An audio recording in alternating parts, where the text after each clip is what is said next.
भाइयों और बहनों, रात में भोजन करने वाले को निशाचर कहा गया है। निशाचर कहाँ रहता है? दोजक में, यानी नरक में। खाता क्या है? मीट, मांस, जीव जंतु, कीड़ा मकोड़ा। और दिन में भोजन करने वाले, जहाँ शुद्ध भोजन, जहाँ शुद्ध वातावरण और शुद्ध ज्ञान प्राप्त होता है, उन्हें जन्नत नसीब होता है, वह स्वर्ग कहलाता है। तो हमारा पूर्वज जो आदि मानव थे,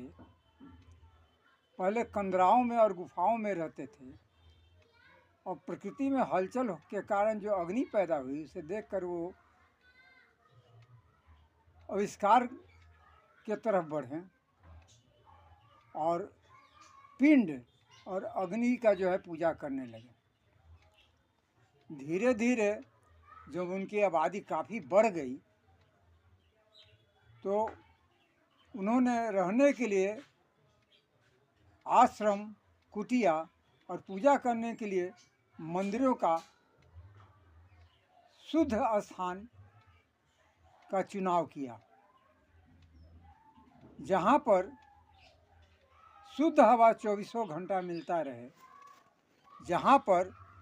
शुद्ध जल 24 घंटा मिलता रहे, जहाँ पर शुद्ध अग्नि 24 घंटा मिलता रहे,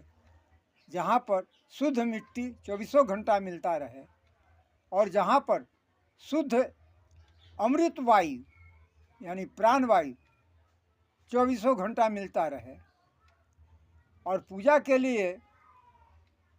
जो मंदिर का निर्माण किए थे, वो वहाँ पर बहुमूल्य पत्थरों का मूर्ति और पिंड का निर्माण किया, जिस पर वो पूजापा यानी पूजा की सामग्री, फल फूल और शुद्ध गाय का दूध और शुद्ध गंगा जल जो समर्पित करते थे पिंड और मूर्ति पर, वह मूर्ति और पिंड उस पूजापा के